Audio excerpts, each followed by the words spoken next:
we have an exciting video. If you're new to the channel, welcome. My name is Chae. I'm a photographer, filmmaker, and a student at Princeton University. But we have an old-fashioned video. I'm back on my couch in my dorm room. This is honestly where my entire channel kind of started. So it feels good to be making these types of videos again, but I am very, very excited because I recently upgraded my entire setup. I changed out my camera body, my lens, a bunch of accessories, got some filters, some skins. We're gonna be unboxing all of it today. Now, I've waited a while to make everything because I wanted to do it all at once. So we're just gonna kind of break it down and I'll explain to you why I decided to purchase these things, and let's just jump right into it.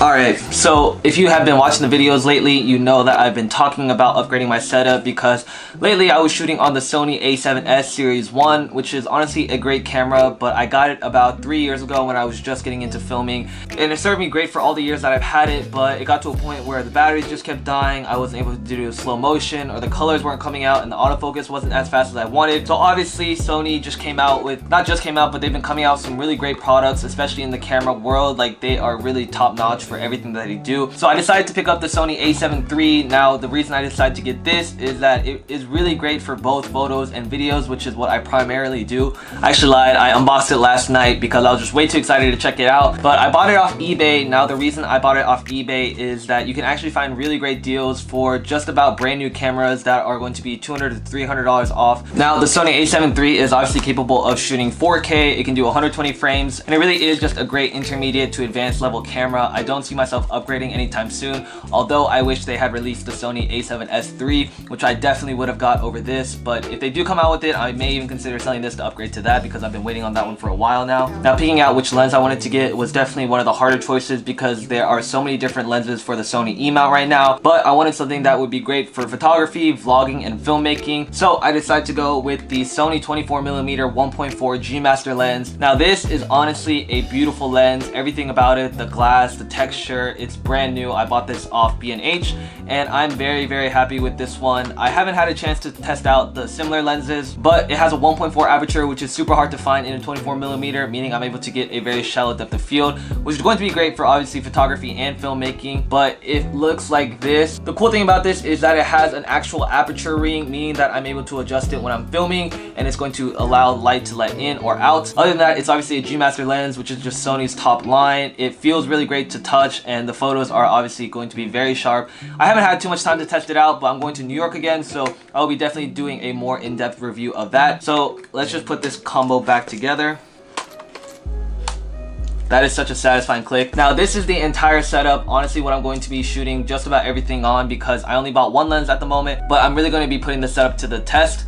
So this is the main setup, and then I got a few accessories to go along with it because I just wanted to start over from scratch and just really upgrade my entire setup because I haven't done that in a while. Now, if you watch the channel for a while now, I don't usually invest in camera gears too often. I only do it about every few years or so because I like to get things and really use it until it wears out. But there are a couple things I definitely needed to invest in. So first off, yep, I had to pull the trigger on the Polar Pro Variable ND Peter McKinnon Edition ND filter. Now, if you don't know what an ND filter is, it essentially just helps cut out light like a pair of sunglasses so that you're able to do things like slower shutter speeds, or you're going to be able to film in direct harsh sunlight. Now, let's just open this bad boy up. But if you look at it, Peter's packaging on this is just absolutely incredible. Their whole team killed it, and it was definitely pricey. This thing itself was $250, which is definitely a lot for one simple filter, but I'm going to be using this every single day and it's just going to help me elevate my cinematography. But it comes in this box, just really nice aesthetics to it.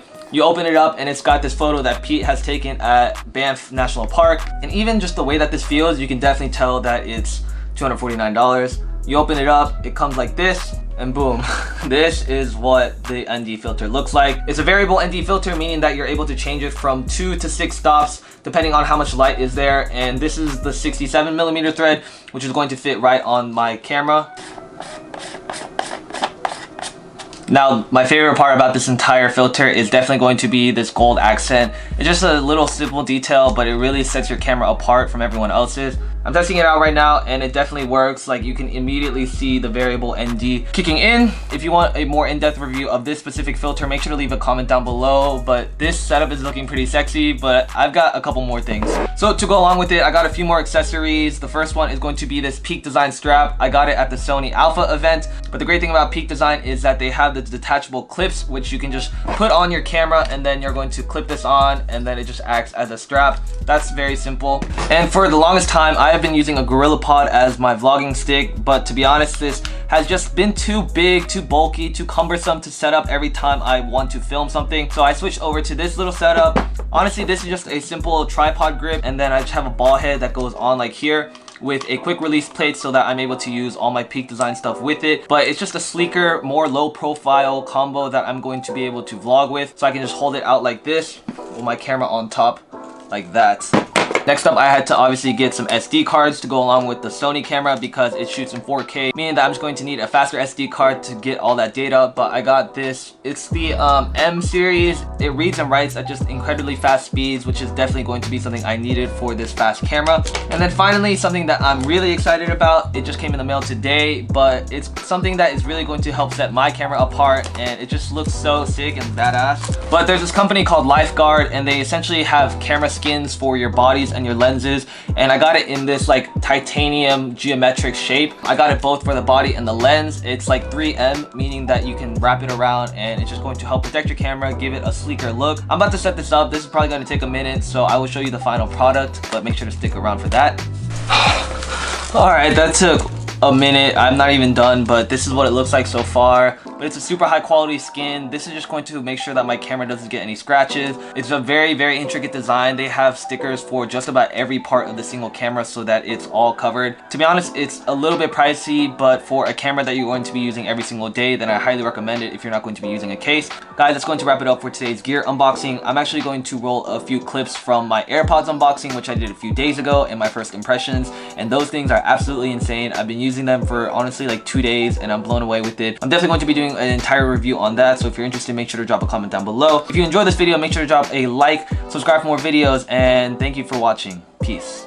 Alright gang, it is the moment we've been waiting for. I'm unboxing these new AirPods Pro. I just got them in the mail. I ordered them online, and the reason it took a little bit was because I got them engraved, and I'll show you what I got engraved. But if you watch the channel, if you know me as a person, you know that AirPods are a daily driver for me. Literally every single day I have a pair of them in, and I've been rocking the AirPods 2 with a wireless charging case for a while now, but I'm super hyped for the AirPods Pro because they have a ton of new features that I'm really excited to check out if you haven't noticed. But it came in this brand new box. I waited to do it on camera because I know we all love a nice good unboxing, so let's just get on with it. Alright, so as you guys know, AirPods Pro just comes with a few new features. We're gonna really decide if it's Pro today. The classic design by Apple in California, and then oh, can I get a thumbs up for that catch? Alright, this is what it looks like. It comes with a cable at the bottom, and to be honest, that's basically it in the box. We're gonna do this thingy. It honestly feels like a band-aid. Alright, this is my first look ever at a pair of AirPods Pro. I haven't even seen them in store. This is literally my first time having it in hand. Wow! You know that feeling when you unbox something brand new and it's so clean? This is what that Apple product feels like right now. Alright, and then of course I had to get it engraved with my name on it, and with that wider case, I think it looks a lot better. Oh my god, I knew that was gonna happen. So first off, from a design standpoint, the AirPods Pro have a little bit wider case than the AirPods. It's a little bit beat up, but size comparison, this, honestly, if you turn it like this, then it kind of becomes the same size. Weight-wise, the AirPods Pro are definitely heavier, but not noticeably so. And honestly, I think if I put it in my pocket, I wouldn't feel a huge size difference. So this is literally what it looks like. Alright, so obviously, we're gonna open it up. Oof, software update. Alright, we're just gonna do it without the update. I can't wait this long. Alright, so I'm just gonna go to Bluetooth, pop them open, and then I should see AirPods Pro. I saw it in the Bluetooth. Okay. Oof. Oof. Yo, they immediately turned on the noise canceling. This is crazy. I'm gonna just play some music. That's the way every day goes, every time we know. And then obviously it still has that pause if you take it out. Yo, these are crazy.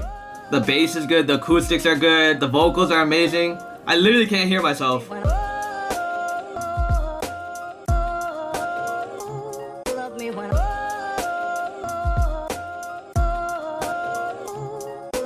Holy shit, guys, these are crazy.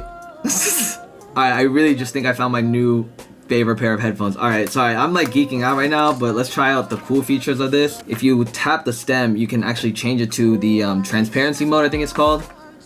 Hello? I don't know how to do this.